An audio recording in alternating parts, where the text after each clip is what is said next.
I found a fairy tale village in Takayama, Japan. Well, actually, this isn't really a fairy tale village. Unfortunately, there are no fairies. I checked, but I do believe there is magic in this place. The type of magic that helps you breathe in the air of the past while standing in the present. Where I'm at is Hida Sato, an open-air museum that features 30 historical building structures, craftsmanship, and several artifacts that come together to depict the slow farm life of a past Hida region. I found this place by pure coincidence. A day prior, I had not a single clue of what a Hida Sato was. I was having a tipsy frolic through the town because when in Takayama, one indulges in the local sake made in many breweries throughout the town. And while I was at the last brewery for the night, I was low-key adopted by a French family who treated me to dinner. And while we were at dinner, we were talking about the different activities we were doing while we were in Takayama. And that's when the son showed me this beautiful place that they had visited the day prior. And I thought to myself, oh my gosh, this is so beautiful. I need to go here tomorrow. And that place was Hida Sato, and alas, here I am. Hida Sato is a 10-minute bus ride and a 30-minute walk away from Takayama. I opted for the walk because I love walking and exploring a new town. I feel like walking is the best way to see a new place, and you get to see how people live on a day-to-day basis, so I opted for the walk. Admission to the museum is 720 yen, which is around $3 USD, about $3.80 USD.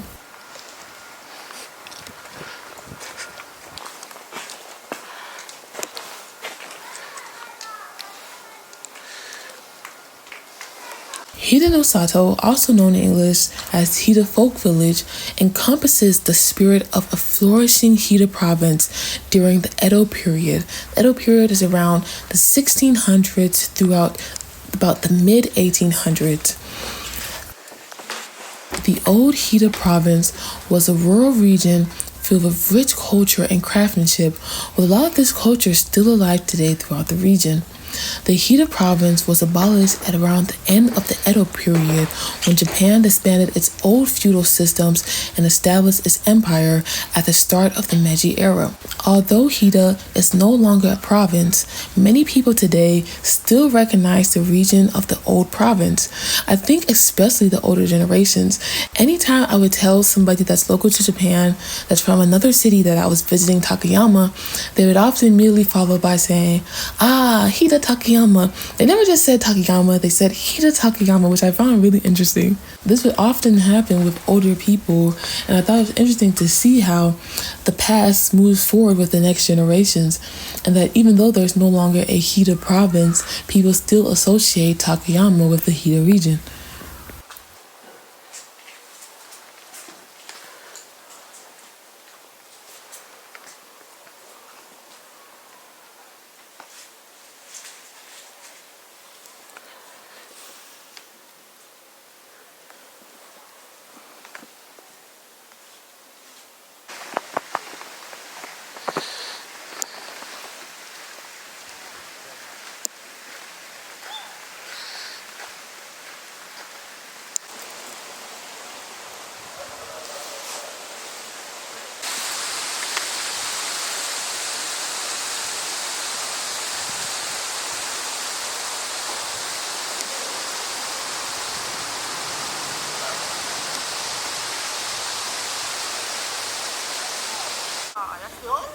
One of the many practiced trades in the Hida region is woodworking, and the craftsmanship within this trade is demonstrated throughout the beautiful wooden buildings, not only in the museum, but throughout the Hida region. Many of the structures in Hida Sato were built around the mid-Edo period, with the oldest home being, I believe, 300 years old. I've seen two things. I've seen 300 and I've seen 500, but when I've done a little research, it seems like it's more likely 300 years old. To my surprise, I learned that these buildings are not native to the museum's compound, but in fact, In 1971, the buildings were gathered from many different areas in the region and brought to the folk village where they are preserved in their original state. I find it so interesting that these buildings were relocated, and I'm very curious about what that process entailed. In my head, I have a bit of a chuckle at the idea that a house was driven whole in its whole state through the streets of Japan on a flatbed truck. Okay, maybe this wasn't how the process went. I believe there was probably more logic and practicality to that process, but I think it's still interesting to think about how they did this.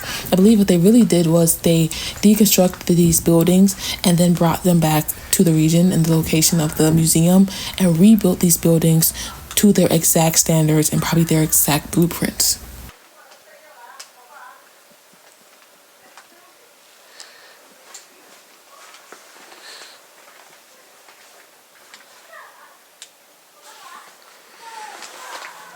Among the buildings in the museum include the captivating Gasho Zukuri homes.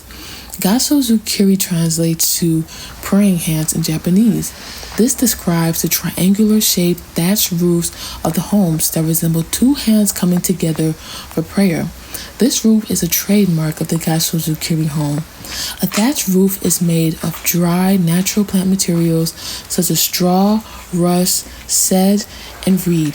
The thatched roofs allow for temperature regulation and insulation throughout the seasons. The steep triangular shape combated heavy snowfall that is regular in the mountainous region. And I've seen some of the snowfall these areas can get. Before I was in Takayama, I was actually in Ozawa Onsen to go skiing. And man, was that snow high. It was piled so high. So I definitely understand the mechanisms of having that steep roof to let gravity do some of the work for you and help you when that snowfall comes. Something that I want to mention is that Gasho Zukuri homes don't just miraculously remain in Japan on their own. It is because of the communities in Hida region making the intentional decisions not to sell, rent, or give up these homes that they are still around and there are still some left for us to admire. In this day and age where people don't hesitate to tear down the old, to quickly build up the new, and to make quick profits, I find it really commendable to the communities that made these thoughtful considerations and efforts to preserve parts of their history for it to remain today.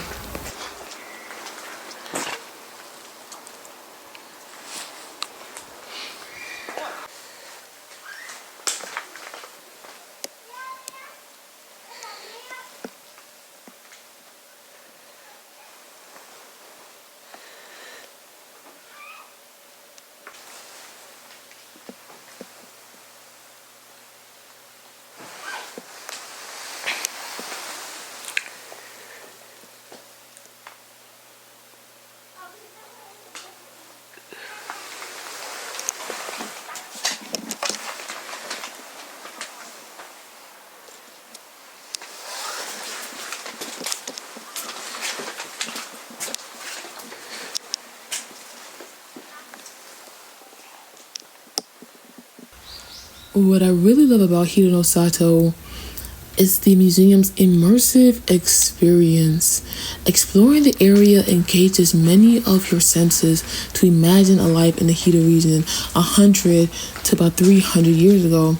I think this is the third open air museum that I visited. I actually thought it was the first one. I thought about it and I was like, no, actually this is the third. But although it's the third, this is the first open air experience that I've had like this. My first open air museum was actually the Forbidden City, and my second was the Summer Palace.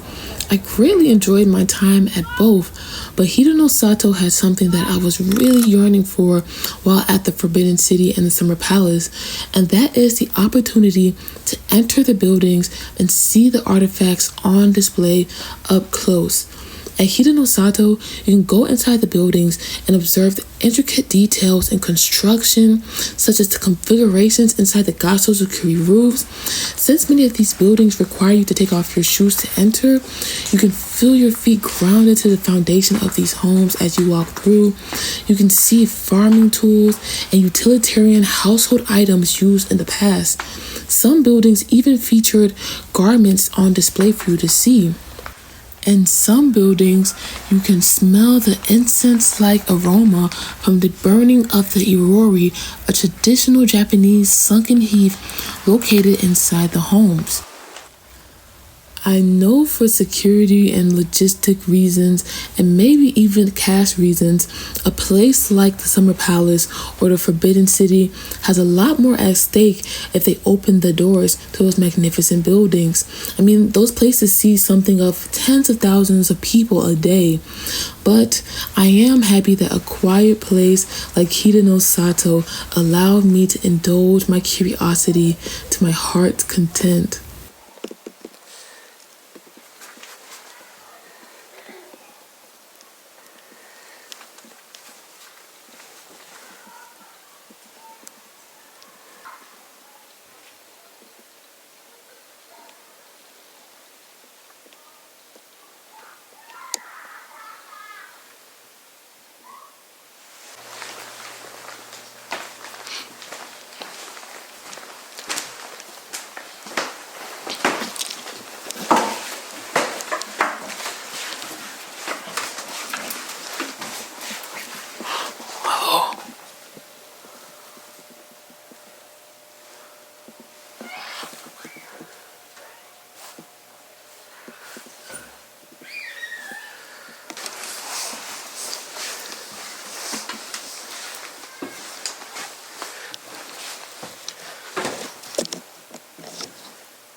You know, I have a confession.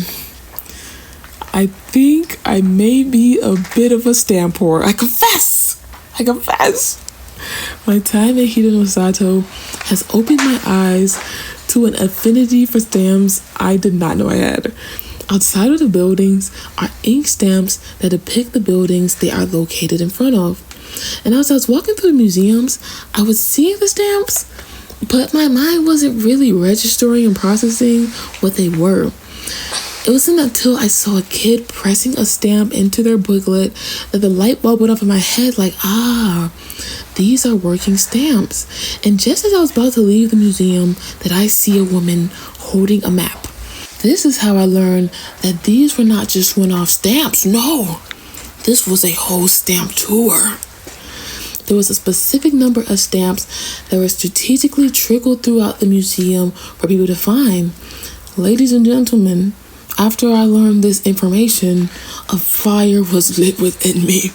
and I proceeded to spend an additional hour on a mission to collect every stamp on said tour. In case you are curious, yes, I did indeed succeed in finding all stamps. Though I did have to recruit a little bit of help from the staff at the end, nonetheless, I got all those stamps. Interestingly enough, I've come to learn that these novelty ink stamps aren't just specific to Hida no Sato, but you can find stamps in different museums and attractions around the country. I'm looking forward to collecting stamps in other places I visit in Japan, and maybe even other countries if I can find them. Not only did discovering the stamp tour give me interesting things to fill in my journal, it also led me to one of my favorite parts of visiting Hida no Sato, and that is being able to see the craftsmen live at work. And I can't believe I almost missed this.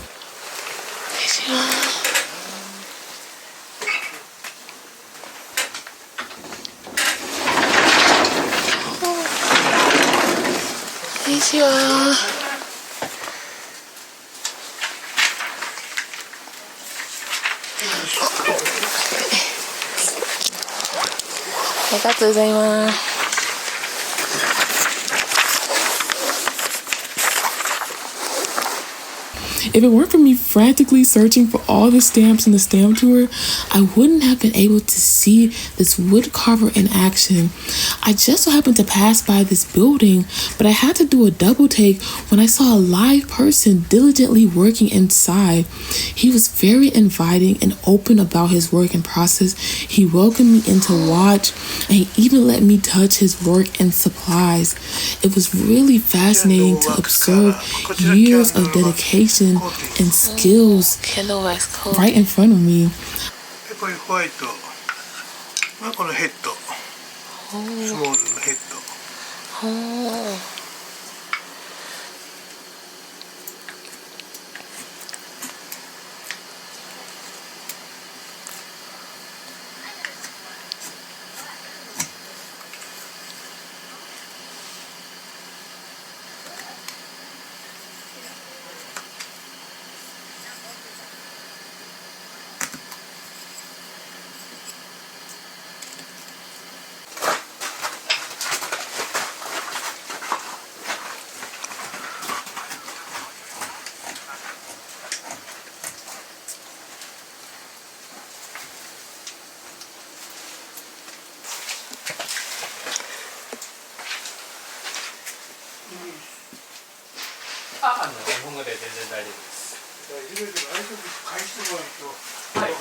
Wow, this is so amazing. Oh man, so grateful for him to let us watch.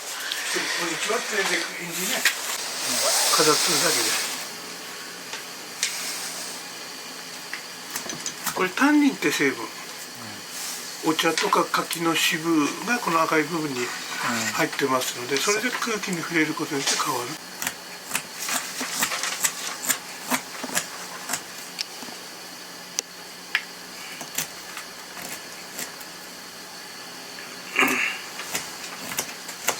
I bought a little wood keychain, not only as a trinket to commemorate my time at Hida no Sato, but also as a form of gratitude for the craftsman's openness and allowing me to watch him work.